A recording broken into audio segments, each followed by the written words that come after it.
Praise the Lord. Ngasi chinaw singi mafamda amukasu hanna mapui bungi wahai kharadang share tawjage haiduna ngasi short video ama semjabni ngasi gi video ase asigi topic hai taragadi akibabu matau karamna ikhoina mayok nagadage haibase asigi matangdani akibagi matangda shorgi macha ama oina aikhoise kifam thokpra aikhoina kiribase natural la masise adum kibam thokpra haibna chingba asise aikoi neinamina asi sharing se tawdringai da mapui bungi wahai amtang pajage ahanba johan pandu marigi pada trani panda sumaina hai nungsibada kiba leite adubu mapung phaba nungsibana akiba tanthoi maramdi akibadi chairak ka loine akiba mahak adu nungsibada mapung phaba natte Hallelujah. Saysida haibase akiba sidi mapu ibungodagi natti haibasimde ekhoi uba phangjare nungsibada akiba leite hai there is no fear in love perfect love casts out fear haina haiba ko bible da aduna ekhoina kiba haitaragadi ekhoise makhal gi mongda ekhoise ki ko ꯑꯩꯈꯣꯏꯒꯤ ꯐ꯭ꯌꯨꯆꯔꯒꯤ ꯃꯔꯝꯗ ꯈꯜꯂꯒ ꯀꯤꯕ ꯑꯩꯈꯣꯏꯒꯤ ꯏꯆꯥꯁꯤꯡꯁꯦ ꯀꯔꯤ ꯑꯣꯏꯗꯣꯏꯅꯣ ꯅꯠꯇ꯭ꯔꯒ ꯑꯩꯒꯤ ꯀꯦꯔꯤꯌꯔꯁꯦ ꯀꯔꯤ ꯑꯣꯏꯗꯣꯏꯅꯣ ꯍꯥꯏꯗꯅ ꯀꯤꯕ ꯑꯗꯨ ꯈꯛꯇ ꯅꯠꯇꯅ ꯑꯩꯒꯤ ꯄꯨꯛꯅꯤꯡꯗ ꯑꯦꯟꯖꯥꯏꯇꯤ ꯂꯩꯕ ꯗꯤꯄ꯭ꯔꯦꯁꯟ ꯂꯩꯕ ꯑꯩꯁꯦ ꯆꯍꯤ ꯌꯥꯝꯁꯜꯂꯛꯑꯦ ꯍꯧꯖꯤꯛ ꯑꯩꯒꯤ ꯂꯥꯏꯐ ꯄꯥꯔꯠꯅꯔ ꯑꯩ ꯌꯨꯝ ꯄꯥꯜꯂꯔꯣꯏꯗ꯭ꯔꯥ ꯑꯩ ꯂꯨꯍꯣꯡꯉꯔꯣꯏꯗ꯭ꯔꯥ ꯀꯥꯏꯅꯀꯣ ꯃꯤꯅ ꯀꯔꯤ ꯍꯥꯏꯈꯤꯗꯒꯦ ꯀꯥꯏꯅ ꯄꯪꯀꯤꯗ ꯀꯤꯕ ꯄꯪꯄꯥꯠꯇ ꯄꯥꯈꯠꯄ ꯂꯥꯏꯐꯁꯦ ꯃꯁꯤ ꯁꯦꯡꯅ ꯍꯥꯏꯔꯒꯗꯤ kiba haibase mapu ibungodagi natte haibasimde ekhoi uba phangjare mapu ibungi wahaidagi ekhoi yam sengna uba phange ahanba johan pandu marigi pada trani panda yam sengna iraga leire asengba nungsibada akiba leite haiduna perfect love casts out fear haiduna yam sengna iraga le adubu ekhoina khangadabadi kiba haibase mapu ibungodagi natrabnina kadaidagi oigani kiba haibase tagong pansida ani khaktani leiko concept amana afaba amana fataba good and evil haibase good haidi mapu ibungo isor sini evil hai taragadi kai oini mapu ibungo gi opposite fataba lai haiba tamni ko aduna mapu ibungo dagi natta taragadi fataba lai dagi oiba tabani aduna akiba haibase fataba lai dagi ni haibase ekhoi chinaw sing khangminasi ekhoi thajaba ama oina ekhoi kiba matamda ekhoina khangjagadab sidi masi mapu ibungo dagi natte asi number 1 da ekhoina khangadawa aduga number 2 da ekhoina khangadawse kibagi haurakpham se ekhoina yam sengna khangham thoi oi kiraga kibagi haurakpham haitaragadi fataba lai dagi ni budi haire adu itaraga su fataba lais na ekhoida nakhoida attack tawrise kadwai dano haibadi asigi battlefield se lanpham se kadai dano haibasima ekoi khangmina bam changeba ko number 1 da ekhoina lanpham se hek khangba mafamda khangba matamda ekoigi half of the problem is solved aduna number 1 da ina siga haijaningi sidi recognize the battlefield se kaidano lanpham se kaidano lanpham se khoina bible da yengu matamda ko most of the places khoni yengu matamda fataba laisna attack tawbase ekhoigi mind je oire man attack tawrise ekhoigi kok ekhoigi pungni ekhoigi wakhal se aside attack tawba adun takpadi lanpham se nang aigi kok sine nang aigi wakhal sine ba lanpham se hairiba lanpham se ekhoina khangaba matungda ekhoigi half of the problem is solved ina ga haija khibdo ekhoi lan se tangkhai 50% lan de ekhoina ngamabne se sida ekhoina lanpham se hek khangaba mikupta aduna ekhoi kai haini ekhoina kiba matamda di yamna ekhoigi life ta yamna problem thoe for example ekoi tumba da wakhal sum khallaga leiba ahing pung trama thoi ta khre pung trani thoi ta re ahingi ama ta khre ani ta khre ahum ta khre tumninga ga tumba ya da ba wakhal se jat ki negative khan ba hai ta re ko wakhal se a jauna deep oina khanjan ba khandra su ya ba wakhal se da pangkhan da khanjal laga ekoi tumba ya da ba adugumba kya amale asidagi akiba se sum lakadoini ba ko aduna number 1 da khoina khanga sibdi battlefield se kaidno lanpham se kaidno ekhoigi wakhal ekhoigi pukning se magi battlefield ni haiba tare aduna hairi ba lana se ekhoigi pukning da toriba lana se external war nate haijening ai chinausing asise internal war ne khoi gi nungda thoibo war ne wasise asigi war se duki matik sathi hai matamda khoi gi internally war se horakani khoi pungning sida war se horaga tapna sin external mapan tholpa horakani ba khoi na thoi haudraga di khoi ni ignore tauna khoi ni neglect ta hauta raga di nungda leiri ba khoi gi war se tamna mapan lomda tholakani anaba lakpa jai jat ki consequences me am ama lakpa jai ba koi chinausing aduna asigi lan asigi external consequences mayam se akhoi tholak tringai da akhoi gi mind da akhoi gi pukning da sokna riba lan ase akhoi na khangaga recognize tawraga mapui mui wahaina lan se sokna raga ngamba se daka oiba ko sinausing aduna mapui mui wahaina sumaina hai akhoi matau karamna akhoi gi lan ase sokna gani haiba se akhoi kainogi ani suba korinthia pandu mari gi pada ahumga mariga da sumaina haibase taibangpan gi lai sina akhoi gi mitse taibangpan gi mising ke mamit tanghalie mamit uhande kari da no man mamit uhandri se asengba aphaba wapau pangal leikraba krista gi aphaba wapau se udana bagi haiduna makhoi gi mamit se mamit tanghalle na hai asida takpati aphaba wapau se atuki matik pangal lei haibasine sinawsing fataba lai sina mamit tanghandagi honariba mi mayam se udana bagi hana asi u khitaragadi pangal yamna leigani haibado khangbugi maramna khudam moina karigumba nahakna yekna base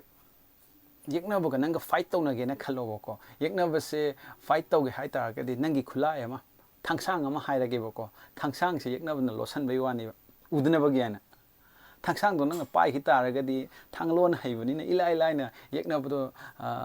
nahakna ngamgani habse khangbugi aduna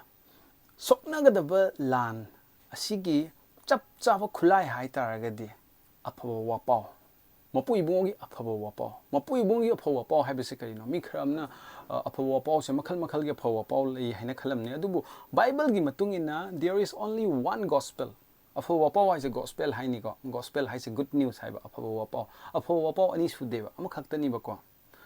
adudi the gospel of the grace of our Lord Jesus Christ. Jesus Christ gi thaujal da leiba mahaki aphaba wapau sine asigi aphaba wapau se mising ta da nabagi haidna pattaba lais na mamitse tanghanbani mising se adu oitaragadi ngasai mana akhoi gi kok sida akhoi gi pungning sida akhoi gi wakhal sida tapna attack tawraga tapna war se mana ngamak pako aduga externally mapalom da thoga amaga nungsina handriba amaga phatanabagi mangnanabagi sileiba asi khuding makse asai spiritual warfare duga gi lakpa ngaktani si nosing manung dagi tholakpa manung londagi mapan thorakpani bako mapan dagi manung changde jisuna so haina ko phattabasina manung si hana corrupt toro matungda manung dagi mapan se tholakadoi bako asine yam darka amna aikoina khandhabam thokpuse ko si nosing aduna mapui ibungogi aphaba wapau se phataba lai sina akhoi yariba makhai khangdanabagi honaiba even among the believers thajakraba ichinaw sing the power masi phataba lai sina akhoi gi mit sida parda ma khumjanbagumna adum khumjalaga akhoi se uhalloidagi honaiba ko ichinaw sing aduga makhata na akhoi na bible da yeng matam da sumaina ani suba korinthia pandup taragi pada mari dagi na taruk phawa akhoi yengo matam da haiba akhoi na lan thengnagadaba lan sida sijinagadaba khulai sigi matang da palleba ko ngasai gi ahan badidi haijakhre aphaba wapau haina ko thaujal gi oba aphaba wapau se phataba lai sina ikhoidagi akhoina akhoida uhalloidagi yam kana honai aduga sigi bible verse sigi matung inna siga haijin siga bible dina takpi basidi hairiba khulai se spiritual ni bako thawai gi oibani mapan thongi akhoi thangsang am pairaga hekta lan soknagadaba nate bako nungi oiba spiritual warfare ni na khulai su spiritual oigani bako aduna sigai sida haibase ani suba korinthia pandup taragi pada mari dagi na taru phawa haibase khulai singse yamna pangal leiba isorgi kari haitare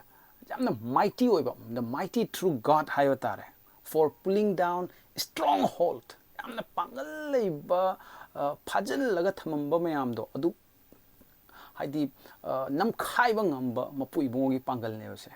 aikhoigi pungning da hanadagi phattaba wakhal natraga hanadagi chumdaba wakhal amana ꯑꯗꯨꯝ ꯀꯨꯏꯅ traditional ꯑꯣꯏꯅ ꯈꯟꯅꯔꯒ ꯂꯩꯔꯝꯕꯁꯦ ꯃꯄꯨ ꯏꯕꯨꯡꯉꯣꯒꯤ ꯑꯆꯨꯝꯕ ꯋꯥꯄꯥꯎꯁꯦ ꯇꯥꯔꯕ ꯃꯇꯨꯡꯗ ꯑꯩꯈꯣꯏ ꯍꯥꯏꯔꯤꯕ ꯁ꯭ꯇ꯭ꯔꯣꯡ ꯍꯣꯜꯁꯦ ꯑꯁꯤ ꯐꯥꯎꯕ ꯊꯨꯗꯦꯛꯄ ꯉꯝꯃꯦꯕ ꯍꯥꯏꯔꯤꯕ ꯈꯨꯠꯂꯥꯏꯁꯦ ꯌꯥꯝꯅ ꯄꯥꯡꯒꯜ ꯂꯩꯈ꯭ꯔꯕꯖꯥꯠꯅꯤ ꯃꯄꯨ ꯏꯕꯨꯡꯉꯣꯒꯤ ꯋꯥꯍꯩꯁꯦ ꯑꯗꯨꯅ ꯑꯩꯅ ꯑꯃꯨꯛꯀꯁꯨ ꯍꯥꯏꯖꯅꯤꯡꯉꯤ ꯂꯥꯟꯐꯝ ꯑꯁꯦ ꯑꯩꯈꯣꯏꯒꯤ ꯃꯥꯏꯟꯗꯅꯤ ꯑꯁꯤ ꯃꯄꯥꯜ ꯊꯣꯡꯗ ꯅꯠꯇꯦ ꯃꯄꯥꯟꯗ ꯅꯠꯇꯦ ꯑꯩꯈꯣꯏꯒꯤ ꯁꯨꯃꯥꯡꯗ ꯊꯣꯛꯑꯒ ꯈꯠꯅꯧꯒꯗ ꯅꯠꯇꯦ ꯁꯣꯔꯣꯛꯇ ꯊꯣꯛꯑꯒ ꯃꯤꯒ ꯃꯔꯩ ꯇꯧꯅꯔꯒꯗꯧ ꯅꯠꯇꯦ ꯑꯁꯤꯁꯦ ꯃꯥꯏꯟꯗꯅꯤ our mind is the battlefield 하이버세 ꯑꯩ ꯃꯌꯥꯝꯗ ꯍꯥꯏꯖꯅꯤꯡꯉꯤ ꯑꯗꯨꯒ ꯑꯃꯨꯛꯀꯁꯨ ꯍꯥꯏꯖꯅꯤꯡꯕꯁꯦ ꯃꯥꯏꯟꯁꯤꯗ ꯕꯦꯇꯜꯐꯤꯜꯁꯦ ꯀꯔꯤꯒꯤꯅꯣ ꯍꯥꯏꯕ ꯃꯇꯝꯗ ꯃꯥꯏꯟꯁꯤꯗꯒꯤ ꯀꯔꯤ ꯂꯥꯛꯏ ꯑꯩꯈꯣꯏꯒꯤ ꯄꯨꯛꯅꯤꯡꯁꯤꯗꯒꯤ ꯀꯔꯤ ꯂꯥꯛꯏ ꯊꯣꯠ ꯋꯥꯈꯜ ꯂꯥꯛꯑꯦꯕ ꯑꯩꯈꯣꯏꯒꯤ ꯋꯥꯈꯜꯁꯤꯡꯁꯦ ꯑꯩꯈꯣꯏ ꯄꯨꯛꯅꯤꯡꯗꯒꯤ ꯉꯥꯛꯇꯅꯦꯕ ꯂꯥꯛꯏꯁꯦ ꯑꯩꯈꯣꯏꯒꯤ ꯃꯥꯏꯟꯁꯤꯗꯒꯤ ꯉꯥꯛꯇꯅꯦꯕ ꯋꯥꯈꯜ ꯊꯣꯛꯂꯛꯏꯁꯦ ꯖꯥꯠ ꯖꯥꯠꯀꯤ ꯋꯥꯈꯜ ꯊꯣꯛꯂꯛꯄꯁꯦ ꯑꯗꯨꯒ ꯍꯥꯏꯔꯤꯕ ꯋꯥꯈꯜꯗꯨꯒꯤ ꯃꯇꯨꯡ ꯏꯟꯅ ꯏꯃꯣꯁꯟꯁꯨ ꯂꯥꯛꯇꯣꯏꯅꯦꯕ ꯅꯨꯡꯉꯥꯏꯕ ꯋꯥꯈꯜ ꯈꯜꯂꯗꯤ ꯑꯩꯈꯣꯏ ꯅꯨꯡꯉꯥꯏꯅ ꯂꯩꯀꯣ ꯑꯗꯨꯒ ꯐꯠꯇꯕ ꯋꯥꯈꯜ ꯅꯦꯒꯦꯇꯤꯚ ꯑꯣꯏꯕ ꯋꯥꯈꯜ ꯈꯟ ꯇꯥꯔꯒꯗꯤ ꯑꯩꯈꯣꯏ ꯅꯦꯒꯦꯇꯤꯚ ꯏꯃꯣꯁꯟ ꯂꯥꯛꯑꯦꯕ ꯑꯩꯈꯣꯏ ꯀꯞꯄꯛꯄ ꯌꯥꯏ ꯑꯩꯈꯣꯏ ꯄꯨꯛꯅꯤꯡ ꯍꯟꯊꯔꯒ ꯑꯩꯈꯣꯏ ꯃꯤ ꯁꯨꯏꯁꯥꯏꯠ ꯐꯥꯎꯕ ꯇꯧꯅꯔꯤꯕꯅꯦ ꯁꯤꯁꯦ ꯌꯥꯝꯅ ꯑꯋꯥꯕ ꯃꯐꯝꯗ ꯇꯥꯕ ꯃꯤꯁꯨ ꯂꯩ ꯍꯥꯏꯔꯤꯕ ꯏꯃꯣꯁꯟꯁꯦ ꯀꯟꯇ꯭ꯔꯣꯜ ꯇꯧꯕ ꯉꯝꯍꯧꯗꯕꯒꯤ ꯃꯔꯝꯅ ꯑꯗꯨ ꯀꯥꯏꯗꯒꯤ ꯂꯥꯛꯄꯅꯣ ꯉꯁꯥꯏꯒꯤ ꯊꯣꯠ ꯃꯥꯒꯤ ꯋꯥꯈꯜꯗꯣ ꯑꯗꯨꯗꯒꯤ ꯂꯥꯛꯄꯅꯦꯕ ꯍꯥꯏꯔꯤꯕ ꯋꯥꯈꯜꯁꯦ ꯀꯥꯏꯗꯒꯤ ꯂꯥꯛꯏꯅꯣ ꯉꯁꯥꯏꯒꯤ ꯄꯨꯛꯅꯤꯡ ꯅꯍꯥꯛꯀꯤ ꯃꯥꯏꯟ ꯉꯁꯥꯏꯒꯤ ꯕꯦꯇꯜꯐꯤꯜ ꯐꯠꯇꯕ ꯂꯥꯏꯅ ꯂꯥꯟ ꯁꯣꯛꯅꯐꯝꯗꯣ ꯑꯗꯨꯗꯒꯤ ꯄ꯭ꯔꯣꯗ꯭ꯌꯨꯁ ꯇꯧꯔꯛꯄꯅꯦꯕꯀꯣ ꯂꯥꯟꯗꯣ ꯉꯝꯍꯧꯗꯕꯒꯤ ꯃꯔꯝꯅ ꯊꯣꯠꯇꯨꯗ ꯄ꯭ꯔꯣꯗ꯭ꯌꯨꯁ ꯇꯧꯔꯦ ꯊꯣꯠꯇꯨꯅ ꯑꯃꯨꯛ ꯏꯃꯣꯁꯟꯗꯨꯒ ꯄ꯭ꯔꯣꯗ꯭ꯌꯨꯁ ꯇꯧꯔꯛꯄꯅꯦꯕ ꯑꯁꯦ ꯌꯥꯝꯅ ꯏꯆꯝ ꯆꯝꯕ ꯋꯥꯍꯩꯗꯤ ꯑꯣꯏꯔꯒ ꯀꯅꯥꯒꯨꯝꯕ ꯑꯃ ꯍꯥꯏꯔꯤꯕ ꯑꯀꯤꯕ ꯍꯥꯏꯔꯤꯕ ꯁꯤꯒꯨꯝꯕ ꯁ꯭ꯄꯤꯔꯤꯆꯨꯋꯦꯜ ꯑꯦꯇꯦꯛ ꯑꯦꯛꯁꯄꯤꯔꯤꯌꯦꯟꯁ ꯇꯧꯔꯕ ꯃꯤꯒꯤ ꯑꯣꯏꯅꯗꯤ ꯌꯥꯝꯅ ꯁꯤꯔꯤꯌꯁ ꯑꯣꯏꯕ ꯇꯣꯄꯤꯛꯅꯦ ꯏꯆꯤꯜ ꯏꯅꯥꯎꯁꯤꯡ ꯑꯩꯅ ꯉꯁꯤ ꯁꯤꯌꯔ ꯇꯧꯖꯒꯗꯕꯁꯦ ꯃꯔꯝ ꯑꯁꯤꯅ ꯏꯆꯤꯜ ꯏꯅꯥꯎꯁꯤꯡ ꯑꯩꯈꯣꯏꯒꯤ ꯄꯨꯛꯅꯤꯡ ꯑꯩꯈꯣꯏꯒꯤ ꯏꯃꯣꯁꯟꯁꯦ ꯑꯆꯨꯝꯕ ꯔꯣꯝꯗ ꯗ ꯄꯣꯖꯤꯇꯤꯚ ꯊꯣꯠ ꯑꯆꯨꯝꯕ ꯃꯄꯨ ꯏꯄꯨꯡꯉꯣꯒꯤ ꯑꯐꯕ ꯋꯥꯄꯥꯎ ꯑꯗꯨꯗꯩꯗꯨ ꯊꯝꯕꯁꯦ ꯗꯔꯀꯥꯔ ꯑꯣꯏꯕꯀꯣ ꯃꯔꯝꯗꯤ ꯀꯩꯒꯤꯅꯣ ꯍꯥꯏ ꯀꯥꯟꯗ ꯑꯩꯈꯣꯏꯅ ꯆꯨꯝꯅ ꯊꯥꯖꯕ ꯃꯇꯝꯗ ꯆꯨꯝꯅ ꯍꯤꯡꯕ ꯂꯥꯛꯀꯅꯤꯕ ꯆꯨꯝꯅ ꯊꯥꯖꯕ ꯃꯇꯝꯗ ꯑꯆꯨꯝꯕ ꯏꯃꯣꯁꯟꯗꯣ ꯑꯩꯈꯣꯏ ꯄꯨꯔꯛꯄ ꯉꯝꯒꯅꯤꯕ ꯌꯥꯝꯅ ꯄꯣꯖꯤꯇꯤꯚ ꯑꯣꯏꯕ ꯏꯃꯣꯁꯟꯗꯣ ꯑꯩꯈꯣꯏꯅ ꯄꯨꯔꯛꯄ ꯉꯝꯒꯅꯤꯕꯀꯣ ꯏꯆꯤꯜ ꯏꯅꯥꯎꯁꯤꯡ ꯑꯗꯨꯅ ꯑꯩꯈꯣꯏꯅ ꯌꯥꯝꯅ ꯆꯦꯛꯁꯤꯟꯒꯗꯧꯗꯤ ꯑꯩꯈꯣꯏꯅ ꯈꯪꯒꯗꯧꯁꯦ ꯀꯩꯅꯣ ꯍꯥꯏ ꯀꯥꯟꯗ ꯑꯩꯈꯣꯏꯒꯤ ꯉꯁꯥꯏꯒꯤ ꯐꯠꯇꯕ ꯂꯥꯏꯁꯤꯒꯤ ꯇꯦꯛꯅꯤꯛ ꯑꯃ ꯂꯩ ꯃꯥꯒꯤ ꯇꯦꯛꯇꯤꯛꯁ ꯍꯥꯏꯕ ꯇꯥꯔꯦꯀꯣ ꯃꯤꯁꯤꯡꯒꯤ ꯃꯀꯣꯛꯁꯤꯗ ꯄꯨꯛꯅꯤꯡꯁꯤꯗ ꯀꯃꯥꯏꯅ ꯇꯧꯅ ꯃꯥꯅ ꯇꯞ ꯇꯞꯅ ꯁ꯭ꯇꯦꯞ ꯕꯥꯏ ꯁ꯭ꯇꯦꯞ ꯑꯩꯈꯣꯏꯗ ꯑꯦꯇꯦꯛ ꯇꯧꯒꯅꯤ ꯍꯥꯏꯕꯁꯦ ꯅꯝꯕꯔ ꯋꯥꯟꯗ ꯃꯥꯅ ꯈꯜꯍꯜꯂꯤꯕ ꯋꯥꯈꯜꯁꯦ ꯑꯩꯒꯤ ꯋꯥꯈꯜ ꯑꯣꯏꯍꯟꯗꯣꯏꯅꯦꯕ ꯑꯩꯈꯣꯏ ꯁꯨꯡꯈꯪ ꯈꯪꯕ ꯉꯝꯃꯣꯏ ꯑꯁꯤ ꯐꯠꯇꯕ ꯂꯥꯏꯅ ꯈꯜꯍꯜꯂꯤꯅꯤꯒ ꯈꯪꯕ ꯉꯝꯃꯣꯏ ꯍꯥꯏꯇꯥꯔꯦ ꯑꯩꯒꯤ ꯋꯥꯈꯜꯅꯤ ꯏꯁꯥꯒꯤ ꯋꯥꯈꯜꯅꯤ ꯍꯥꯏꯅ ꯑꯗꯨꯝ ꯈꯟꯅꯤꯕ ꯐꯣꯔ ꯑꯦꯛꯖꯥꯝꯄꯜ ꯑꯩꯉꯣꯟꯗ ꯋꯥꯈꯜ ꯈꯜꯍꯟꯗꯣꯏꯁꯦ ꯑꯁ ꯑꯥꯏ ꯑꯦꯝ ꯑ ꯂꯨꯖꯔ ꯑꯁ ꯑꯩꯁꯦ ꯗꯥꯎ ꯌꯥꯝ ꯌꯥꯗꯦꯀꯣ ꯑꯩꯁꯦ ꯇꯧꯔꯨꯕꯗ ꯃꯥꯏ ꯄꯥꯛꯇꯦꯀꯣ ꯑꯩꯁꯦ ꯑꯐꯕ ꯃꯤ ꯅꯠꯇꯦ ꯑꯩꯁꯦ ꯗꯥꯎ ꯌꯥꯈꯤꯗ꯭ꯔꯕ ꯃꯤꯅꯤꯀꯣ ꯀꯥꯏꯅ ꯋꯥꯈꯜ ꯈꯜꯍꯟꯕꯁꯦ ꯑꯁꯦ ꯑꯩ ꯍꯥꯏꯅ ꯍꯥꯏꯔꯤꯁꯦ ꯑꯁꯦꯡꯕꯩꯗꯤ ꯐꯠꯇꯕ ꯂꯥꯏꯁꯤꯅ ꯈꯜꯍꯟꯕꯅꯦꯕ ꯐꯠꯇꯕ ꯂꯥꯏꯁꯤꯅꯦꯕꯀꯣ ꯑꯩ ꯍꯥꯏꯔꯤꯁꯦ ꯑꯩ ꯅꯠꯇꯦꯕ ꯑꯗꯣ ꯑꯩꯈꯣꯏꯅ ꯈꯟꯗꯣꯏꯁꯦ ꯃꯁꯤ ꯑꯩꯁꯦ ꯑꯩꯃꯛꯅꯦꯅ ꯈꯜꯂꯒ ꯑꯩꯈꯣꯏꯅ ꯏꯁꯥ ꯏꯊꯟꯇ ꯕ꯭ꯂꯦꯝ ꯇꯧꯔꯒ ꯇꯞꯅ ꯇꯞꯅ ꯉꯁꯥꯏꯒꯤ ꯋꯥꯈꯜꯗꯨꯗꯒꯤ ꯑꯩꯈꯣꯏ ꯊꯣꯠꯁꯦ ꯀꯟꯇ꯭ꯔꯣꯜ ꯇꯧꯔꯛꯀꯅꯤ ꯊꯣꯠꯁꯤꯗꯒꯤ ꯑꯩꯈꯣꯏꯒꯤ ꯀꯔꯤ ꯍꯥꯏꯇꯥꯔꯦ ꯏꯃꯣꯁꯟꯁꯦ ꯀꯟꯇ꯭ꯔꯣꯜ ꯂꯥꯛꯇꯣꯏꯅꯦꯕꯀꯣ ꯐꯠꯇꯕ ꯏꯃꯣꯁꯟ ꯍꯥꯏꯇꯥꯔꯦ ꯅꯦꯒꯦꯇꯤꯚ ꯏꯃꯣꯁꯟꯗ ꯆꯠꯈꯤꯅꯦꯕ ꯑꯗꯨꯅ ꯐꯥꯔꯁꯇ ꯀꯔꯤꯒꯨꯝꯕ ꯅꯍꯥꯛꯀꯤ ꯋꯥꯈꯜꯗ ꯑꯁ ꯑꯩꯁꯦ ꯌꯥꯝꯅ ꯃꯇꯤꯛ ꯆꯥꯗꯕꯅꯤ ꯑꯩꯁꯦ ꯄꯥꯄꯤꯅꯤ ꯃꯇꯝ ꯑꯃꯗ ꯑꯩꯅ ꯌꯥꯝꯅ ꯉꯥꯎꯁꯟꯅꯔꯤꯉꯩ ꯃꯇꯝꯗ ꯁꯤ ꯇꯧꯔꯝꯃꯤ ꯐꯠꯇꯕ ꯂꯝꯆꯠ ꯆꯠꯂꯝꯃꯤ ꯐꯠꯇꯕ ꯊꯕꯛ ꯇꯧꯔꯝꯃꯤ ꯑꯗꯨꯒꯤ ꯃꯔꯝꯅ ꯑꯩ ꯉꯁꯤ ꯋꯥꯔꯤꯕꯅꯤꯀꯣ ꯀꯥꯏꯅ ꯏꯁꯥ ꯏꯊꯟꯇ ꯕ꯭ꯂꯦꯝ ꯇꯧꯔꯛꯄ ꯃꯇꯝꯗ ꯏꯆꯤꯜ ꯏꯅꯥꯎꯁꯤꯡ ꯌꯥꯝꯅ ꯄꯨꯛꯅꯤꯡ ꯍꯟꯊꯔꯛꯄ ꯃꯇꯝꯗꯣ ꯑꯗꯨꯏꯗꯨꯗ ꯑꯩꯅ ꯏꯆꯤꯜ ꯏꯅꯥꯎꯁꯤꯡꯗ ꯍꯥꯏꯖꯅꯤꯡꯕꯁꯤꯗꯤ ꯄꯨꯛꯅꯤꯡ ꯍꯟꯊꯕꯤꯒꯅꯨ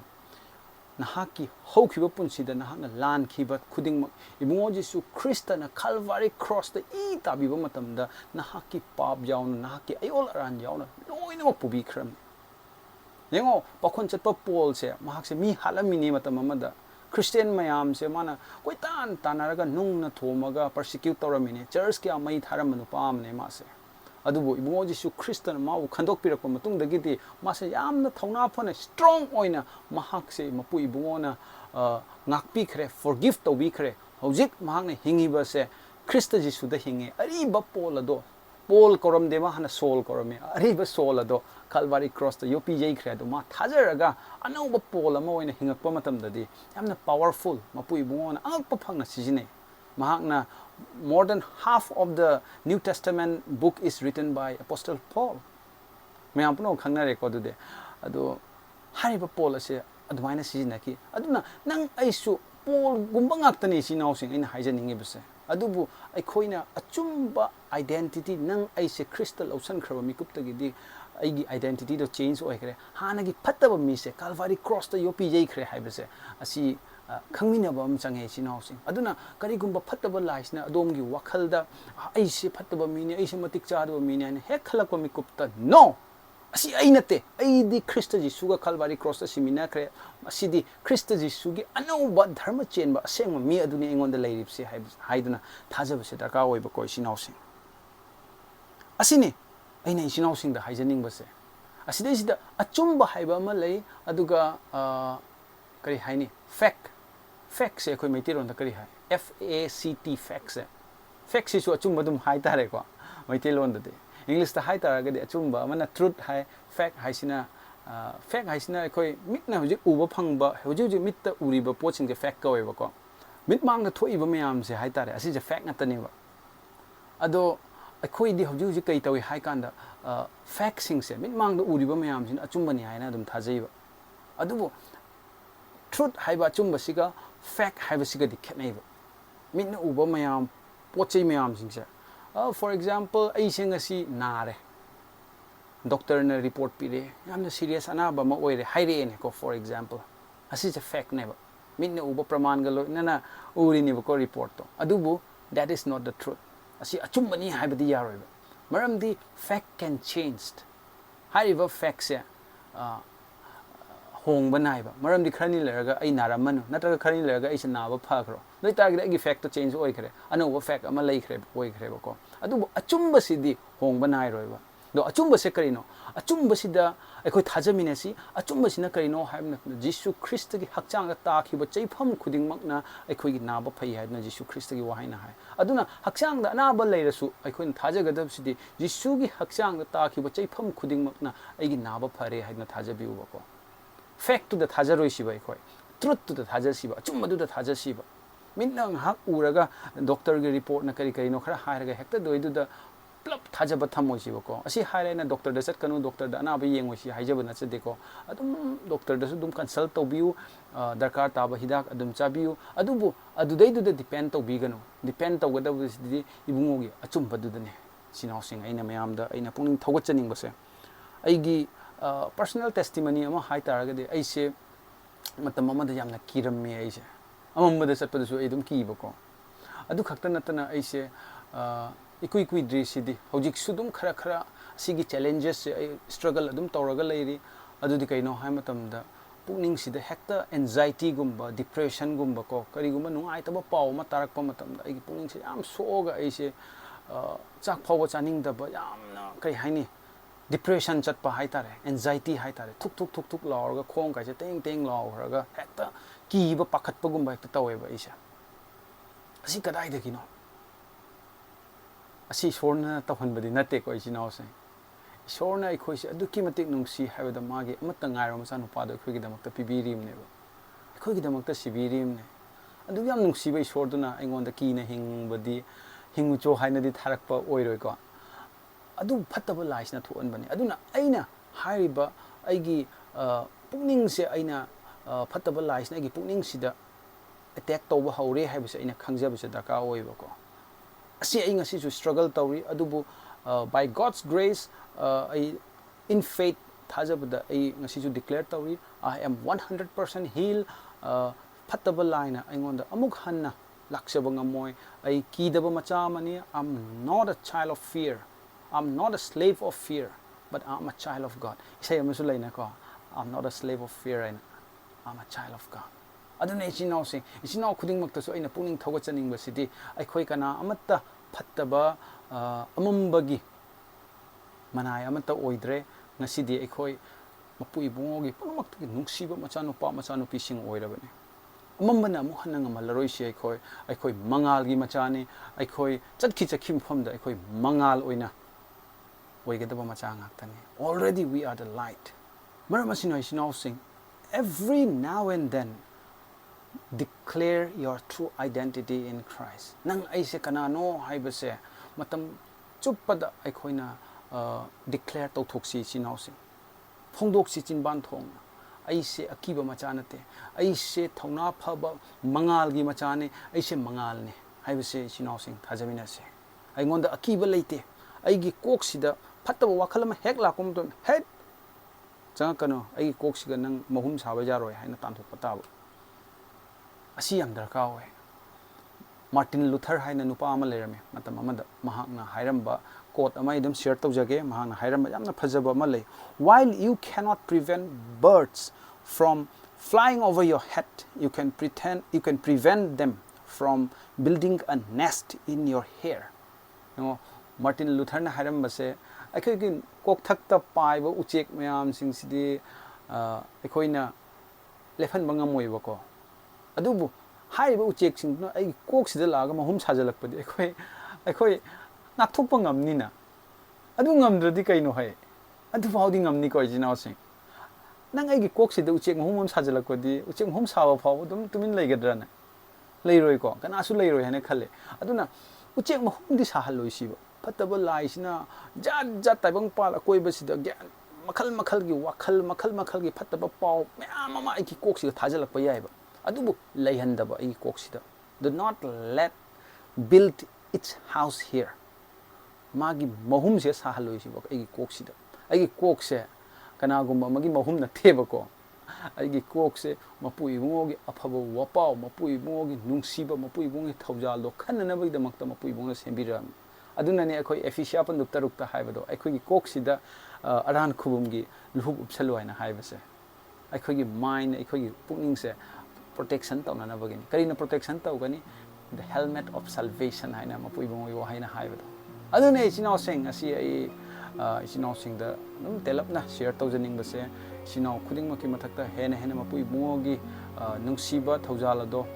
mapui bungo na hena phongdok pibo oisano aduga chinaw singi pukningda akiba nungaitaba depression anxiety adugumba leiba taragadi ngasima Yesu Christ gi mingda pongpha phaduna ngasi mapui bungi macha ama oina thokna phana lepkhatpa ngamba chanupi si oi kro haina Yesu Christ gi mingda ina phongloge hallelujah God bless you thank you for watching see you in next video